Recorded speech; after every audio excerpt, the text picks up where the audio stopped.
My friend in uni looked me in the eyes and told me they wish my eyesight fails me so that I can defer and be in the same class the following year.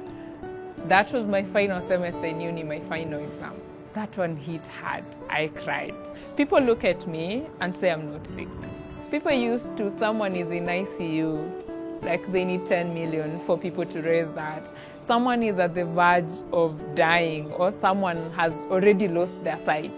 For people to actually be like, kumbe ilikuwa serious. So that has been the hard part. Like having to explain to people that I'm actually losing my sight when they cannot see it happening in real time is hard. Actually, one of my uncles asked, you don't even have cataracts. How are you not seeing?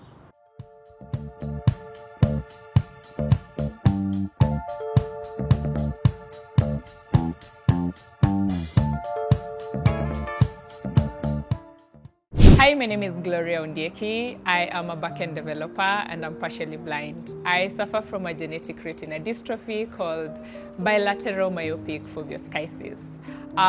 This is a retina condition. Literally, the bilateral means my condition happens across. Myopic is I am acutely short-sighted. Foveal schisis is my schisis, which is the tears that are happening in my retina, are happening in the fovea. The first time even my parents realized I had a serious eyesight issue was when I started school. My kindergarten teacher, God bless her soul, I think she's retired now, told my dad, your daughter can't read the board. So she ensured every single day I sat next to her. Like I was the first student ever in class. I sat next to her so that I could see the patterns on the board. So my dad took me to hospital. That was the first time I was told at 5 years old, I was told I need to be put on specs. My father wasn't convinced. He was like, maybe something can be done. Like she's too young, she's a 5-year-old girl. What does she even know about taking care of herself? Everybody else who puts on specs in my family is long-sighted. My sister and my dad are long-sighted. My grandmother has the perfect eyesight at her age. She can read something that I cannot read with my specs on. And then you remember back then, these days, it's nice. We have plastic lenses. Back then it was glass. A frame, your chuma, and your specs are glass. So if they drop, end of story. So my father was like, no. We went from one doctor to another, from one eye hospital to another. They never looked at my family background to give me a diagnosis. It was just Gloria and Gloria alone. They never paid attention to, I think mostly because my father's condition is the reverse of mine. My father is long-sighted, I'm acutely short-sighted. So I think they never thought that that condition would have played a role in how I turned out. It was solely focusing on Gloria and what is wrong with her eyes, rather than looking at maybe is there anything else that could have been a contributing factor to it. And finally, I remember this female doctor told my dad, she was from the Lake region, she told my dad, there's nothing else that can be done. Your daughter has a serious problem, and it's a problem of the inner eye. Back then, I didn't even know the inner eye was the retina. So she said, like, there's nothing we can do, we'll put her on specs. There's nothing like eye drops unless she develops an allergy. So I was allergic to dust. So she was like, I'll give her eye drops that will help with the allergy, but then for her to be able to see, she'll need to be assisted. So I was put on specs. When I was 9, that was the first time my father accepted, and I took on a prescription and went ahead to have my first pair of specs. Growing up wasn't fun at all. I grew up as the sick kid. So it was a lot of take care of yourself. You cannot play football because you can't see. You cannot do this because you can't see. Everything else came back to my health conditions. So I remember I was evicted from the gymnastics team thank you, Madam Pauline, for doing that. That really hurt because I couldn't see. So the fact that I couldn't see, the teacher never wanted me to do gymnastics with my specs. So she was like, no, you cannot come here and break your specs. But looking back at it, I was really a careful kid and I just wanted to be a kid.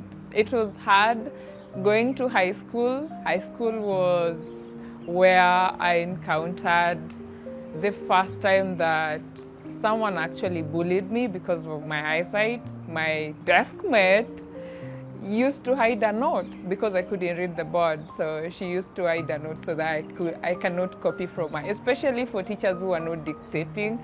I was so good at dictation. If a teacher is dictating, trust me, the last word she's saying, I have a full stop there. But then if a teacher is writing on the board, it was hard for me because I couldn't read the board.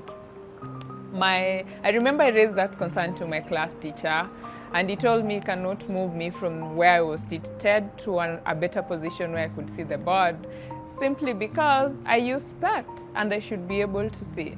So teachers really made it hard for me as a kid, because it's one thing understanding that a kid has special needs and actually paying attention to it. I tell my friends who are teachers, pay attention to kids. If a kid is putting on specs at 9 years old, they are a special needs kid already, unless they're long-sighted. I was acutely short-sighted. I made it known to the administration. I made it known to the school. Teachers knew about that. But when a teacher deliberately tells you, you put on specs, you should be able to see. That hit hard after high school. When I was in uni, that's when it hit. Like, that was actually wrong. Traditions played a part of trauma because people did not believe that a 5-year-old can have eyesight issues in the first place. I said earlier I was a sick kid. So me, coupled, like you have your own underlying conditions and then you have eyesight issues, at some point, everybody starts now giving their own suggestions. Oh, I think you should have like an herbalist look into your case. I think you should do this. I think we should pray for you. I was prayed for.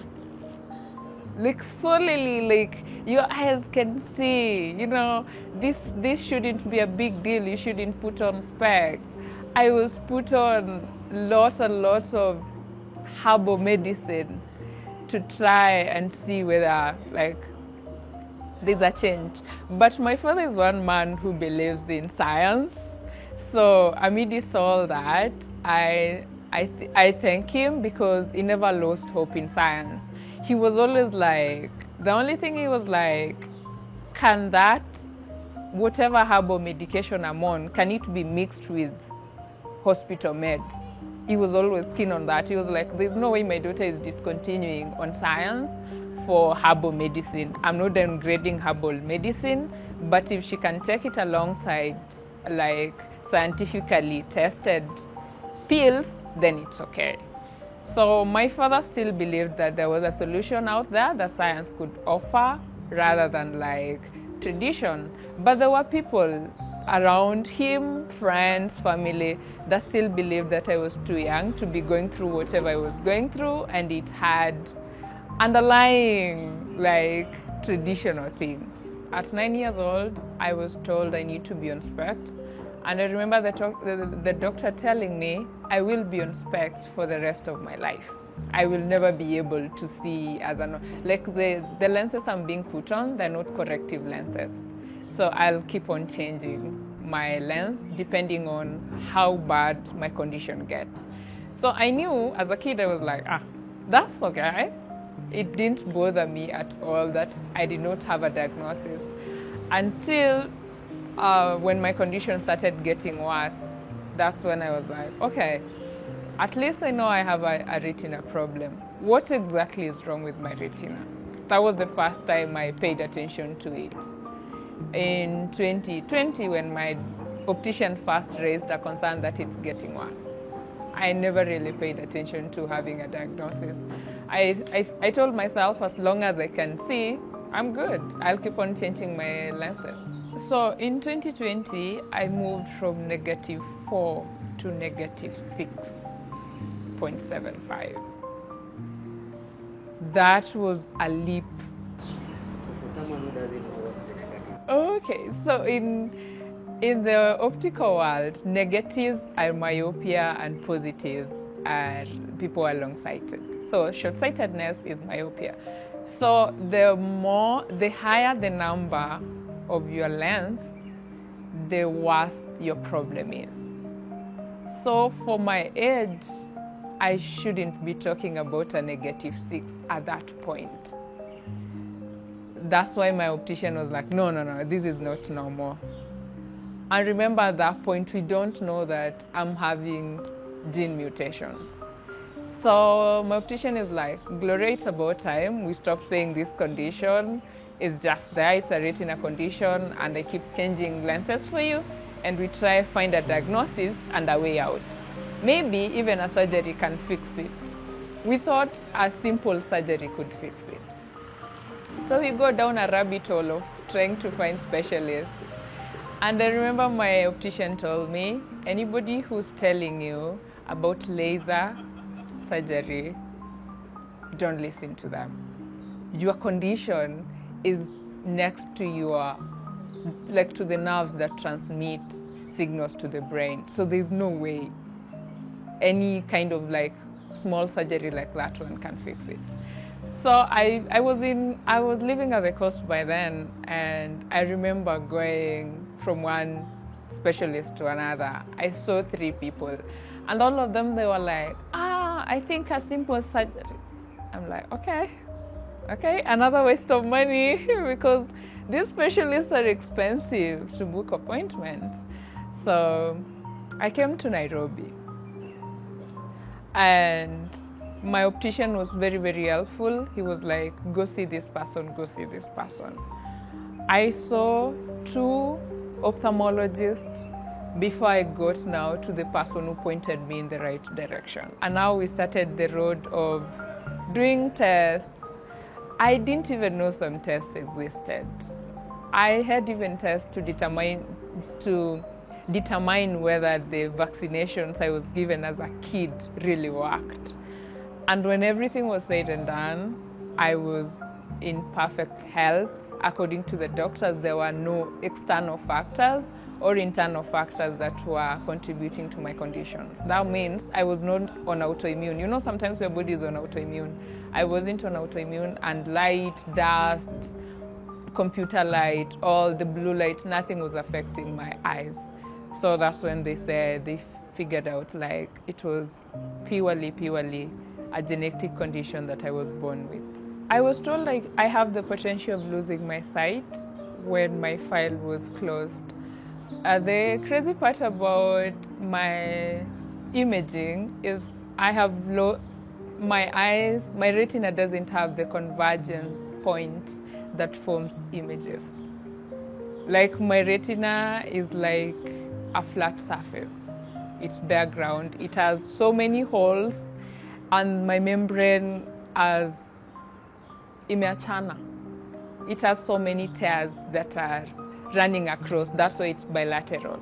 So when I saw the scans, now the scans, I have always had scans, but now when I saw these ones after my diagnosis, now we were working on the diagnosis tirelessly, I cried.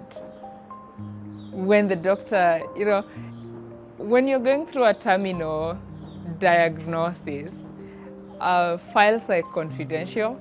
You don't even get to see them yourself as a patient.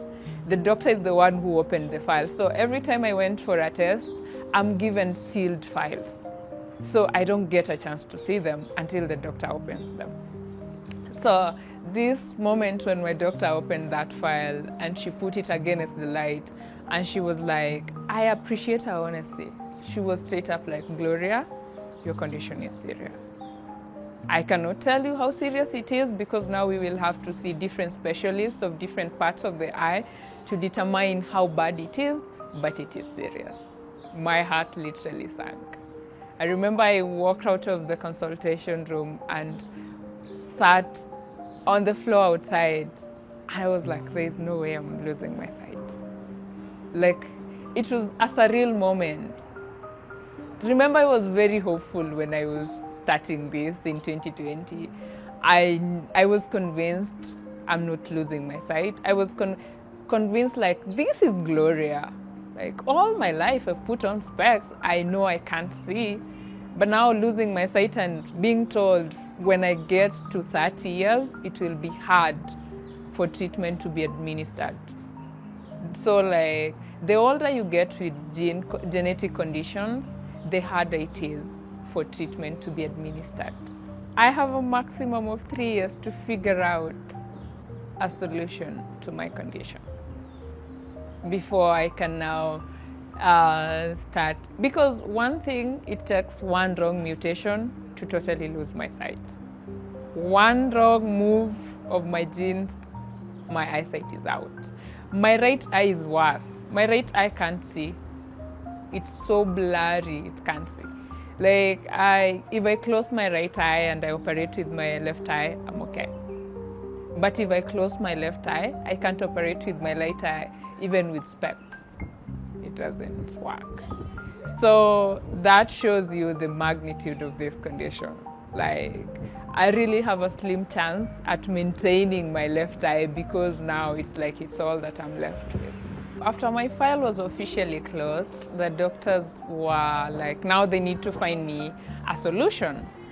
And they were like, we'll send your file to different people that we know and then try to get opinions about where you can get help. Because they were like, your problem is very, very progressive. And at your age, you shouldn't be having the lens power that you're having. So that means I'm literally losing my sight. So they sent my files to their networks, and I had a referral to the United States to go for something that they call gene therapy. Gene therapy is a situation where they introduce healthy genes to your mutating genes. So the healthy genes curb the mutating genes. So I was given a referral to that hospital in 2022 around October. There were other options for me to look into. Germany has one of the very, very developed. Germany is very advanced when it comes to eye treatments and reversing blindness. And the UK, I got 3 hospitals. There was one in Germany and another one in the UK and the one in the US. So the reason why I pursued Massachusetts Eye and Ear Hospital in the US is basically because it was giving me more opportunities and more chances. The German hospital was like, if we review a case and there's nothing we can do, we can't have you as a patient. But the US was offering clinical trials for me. It was like, if we review your case and we find out that we don't have ready treatment for you, we'll put you on a clinical trial. You know, at least that one, someone is giving you a chance, like, okay. And also they were like, if we review a case and we find out that treatment will be way too expensive, we can have you have donors because your condition, according to your doctor's files, looks a bit like unique. So they were giving me more options to look into than when an hospital tells you, hey, we'll review your case, and if you're a fit patient, we will treat you. If you're not, then like you will have to look for help elsewhere. With my kind of condition, I don't want to gamble and then end up like, now again, I'm starting again. The UK and Germany were going to be very, very expensive options in the sense that I had to acquire everything that was needed for that treatment before I travel. So I had to acquire accommodation. I don't know anyone living in the UK who's maybe a friend or a relative. So I had to book an hotel, I had to do all these things. And the treatment is not like if I go there today, it will be administered one time. genetic treatments take time. It might even take 3-4 years. It might take 6 months for them to administer the first dose of the treatment, because your body also has to be prepared for that. So I was like, all that time, what if I go there and you tell me I have to stay there for 10 months? That was going to be way too expensive for me in so many ways. And then these people are not also giving me an option B in case this doesn't go through. Like the US was telling me, if we evaluate your case and it doesn't, like you're not fit, we are putting you on a clinical trial. So like, you know, even if you're not getting treatment, you will be going in for trials. The plan was to go for medication as early as 2022, because my file was closed in September. And the doctors were like, you need this like last year. So the one thing that has been challenging the most is finances, because I got admitted to the hospital. The hospital reviewed my case, they reviewed my file, they opened a file for me.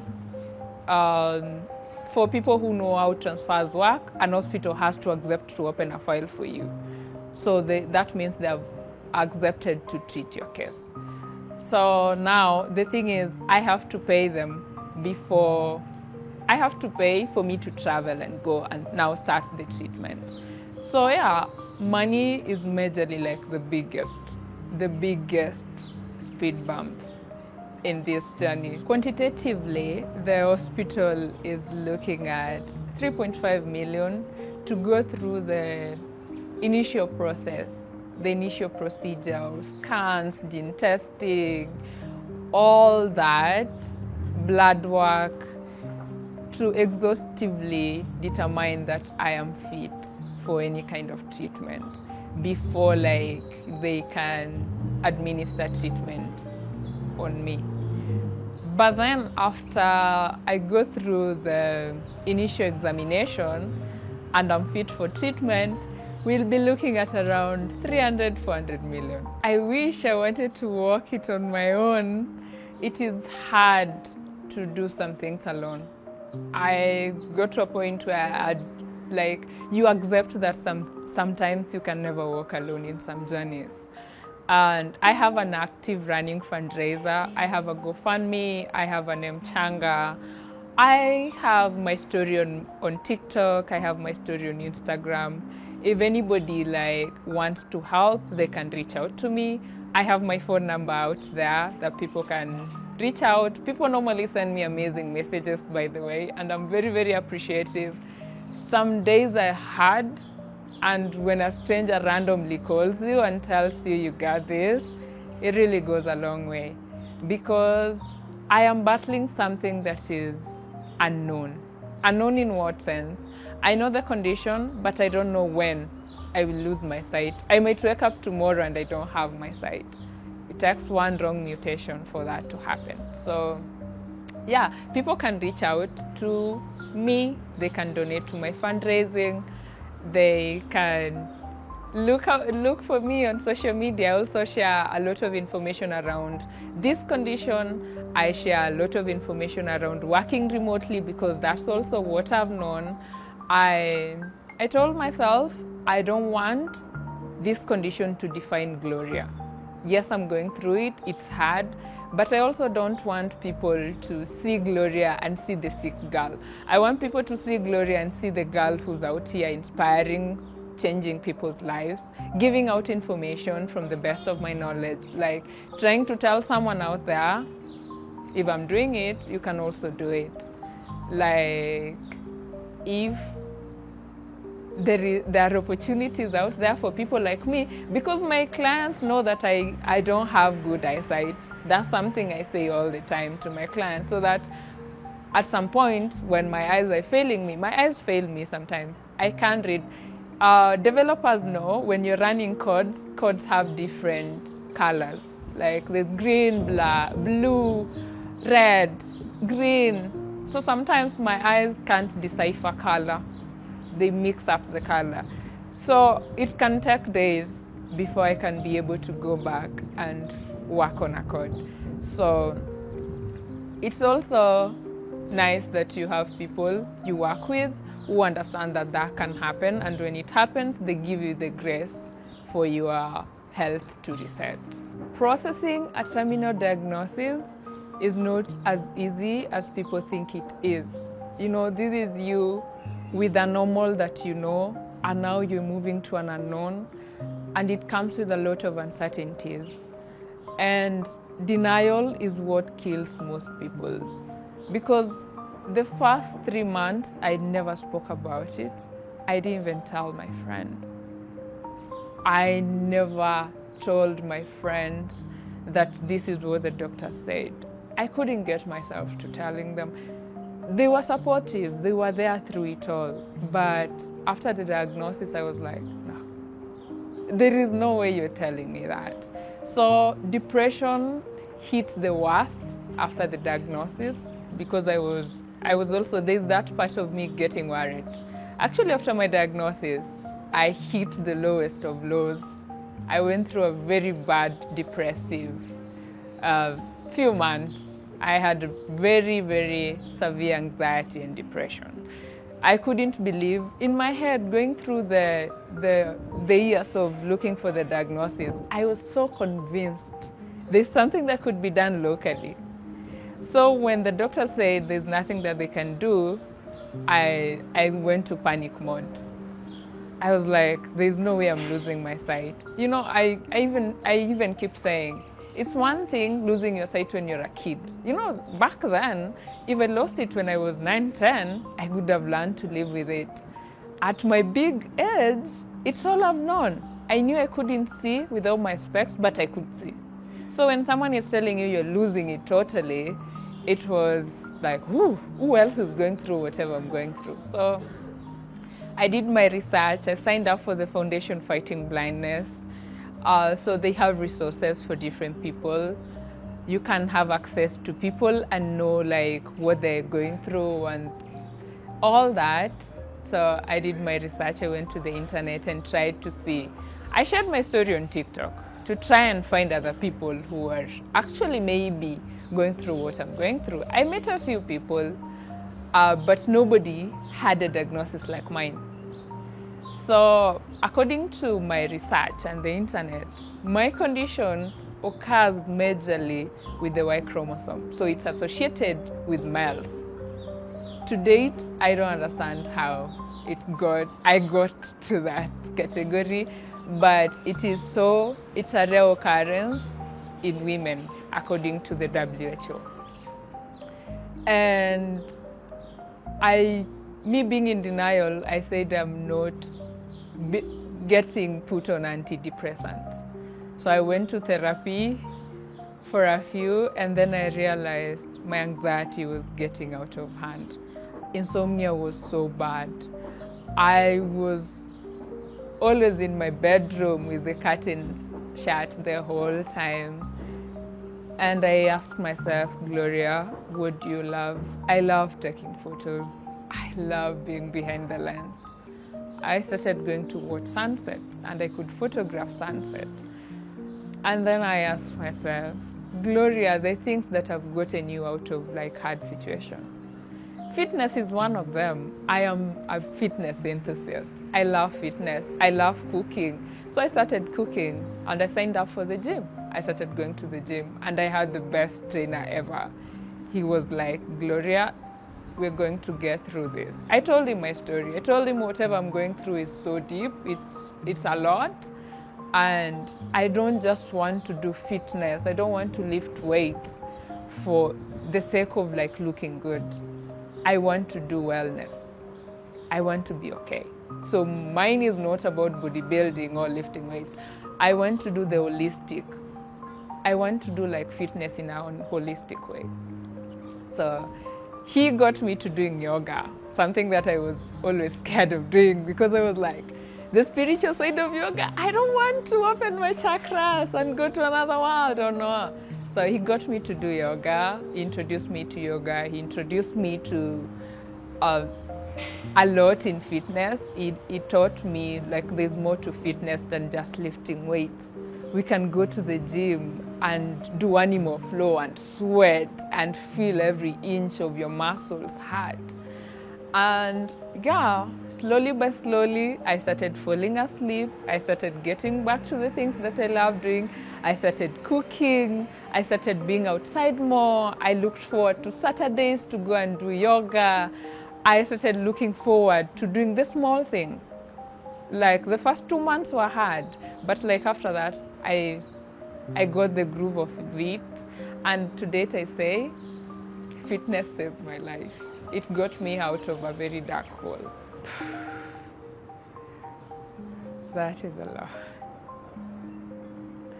After my diagnosis, crazy thing is, I come from a family, I'd say, of people who are well-read.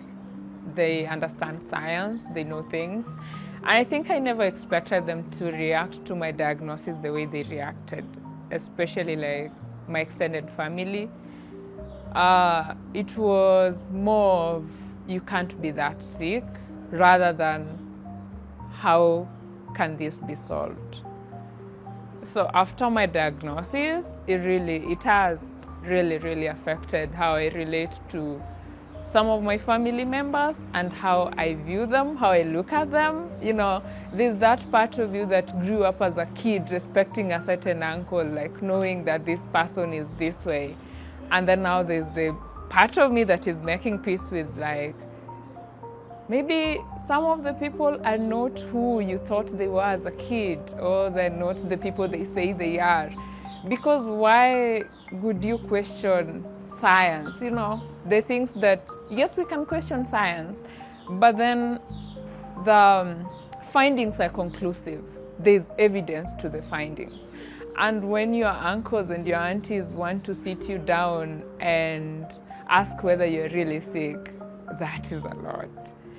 And they go ahead to tell people they don't think you are that sick, when they have even had access to your medical file and they've seen it. These are people who you grew up with. These are people who saw your father and mother struggle with your health issues. You know, you expect them to be more understanding than the outside world. But after my diagnosis, I think I have had more support from my friends and strangers than I have had from my extended family. I feel like the government or the health sector is not doing enough when it comes to high health. Honestly, it's not. Because tell me why insurance does not cover high health. High health is not optical. Most people out here are putting on specs, but they don't have a diagnosis. They don't know what they're really ailing from. Someone is just putting on specs. Because going to see an ophthalmologist is expensive. $5,000 for consultation. And then they tell you to do tests. Tests are expensive. When I was being given bills to some of the tests, I was like, there is no way a normal person who is making like minimum wage will be able to do these tests and actually get the help they need. So I feel like even NHIF and even like private insurances, when they realize you have something that is terminal, a condition that is as big as mine, let me say that, they avoid it. So when you're telling people who are sick that the only thing they can get is $20,000 for optical, I don't think that is fair, because eye treatment on its own is expensive. Like going to see an ophthalmologist, going through tests is very, very expensive. So I think if the ministry can integrate the system to have people go through tests, not like going to an optician, actually being able to access an ophthalmologist and go through tests and know what you're ailing from. Because most of the blindness can be prevented. According to WHO, most of the blindness that happens in the world can be prevented. The problem is access to medication. People don't have access to medical care. I met a lady who's so young, who's in her 20s, on TikTok. She told me she has already gone through Braille because she's losing her sight. But the condition that she has a diagnosis, and the condition will cost around 380,000 to go through surgery to prevent that. She's a total orphan. She's the only kid. She cannot afford that. And insurances don't offer that option. So she can't go and have eye surgery to the point that she's lost hope and she's gone to Braille school. So like, that was heartbreaking. I was like, some people know what they're ailing from, but then access to the health care that they need is so expensive. I have tried the amount of emails I've written. I think the one thing I've encountered, the common thing is people look at me and say I'm not sick. And that's the hard part. The hard part about my condition is, even if I remove my specs right now, my eyes look perfect. Nobody could know that I cannot see. So when people look at me, they judge me off. You know, people are used to things like cataracts, red eyes. You know, people look at me and they're like, actually one of my uncles asked, you don't even have cataracts. How are you not seeing? My condition is with the retina, the innermost part of the eye, the connective tissues to the brain. There's no way you can see that. But like, if you're a doctor, or if you know like healthy eyes, if you look at my scans and my tests, it is so bad. Like, it's so bad. So people keep asking the same question. Like, you're too pretty to say that you can't see. Your eyes look so perfect for you to say. People assume because you're putting on specs, you are okay. These days even people put on specs for fun. But some of us can't actually see. And now it's hard when people cannot quantify your condition. They cannot look at you. People used to, someone is in ICU, like they need 10 million for people to raise that. Someone is at the verge of dying, or someone has already lost their sight, for people to actually be like, kumbe ilikuwa serious. So that has been the hard part. Like, having to explain to people that I'm actually losing my sight when they cannot see it happening in real time is hard. I am creating a space on my Instagram where I really want to talk about eye health. I feel like the few interactions I've had with a few people, I feel like a lot is unsaid, and there's a lot of stigma around eyesight that people don't really understand. People don't have a diagnosis. People don't know what they're ailing from in the first place. Healthcare, eye health is expensive. So I am trying to create that. I try to share my story on my Instagram and on my TikTok. On TikTok is where I've met like a lot of people, because on TikTok it's easy for you to reach so many people. So I have met a lot of people. People have told me their stories. And I really look forward to the day that maybe I'll have sit-downs on my YouTube and we can discuss about this and people can share their experiences. Because out of sharing my experience, I actually met someone who went from a 20/20 sight to total blindness. Woke up in the morning and he couldn't see. And I feel like interacting with him, especially when I was at my worst, when I was depressed, was so therapeutic and was so healing that like, he was like, technology is here, a lot has advanced. Stigma is there. Stigma will always be there. Especially in this country, there's a lot of stigma around people living with disabilities. But then there's also a lot of good things that are happening that can help people live a normal life. Am I prepared to go blind? No. Have I made peace with it? Yeah. You know, it's one thing making peace with it, and it's another thing it happening in real time. I have made peace with it. I've gotten to a point where I speak about it and I don't cry. I used to cry. Hey, I couldn't even say a word. I'd say, I'm Gloria, I'm partially blind. But now, I sit here and talk about it. I sit on TikTok and talk about it. I sit on my Instagram and talk about it. I never used to talk about it. I've made peace with it. But I am not ready to go blind. But one thing I keep telling myself, if I go through that process and then I find out that I'm not fit for treatment, then I'll go for Braille. I'll take myself to Braille school. I won't wait for things to happen.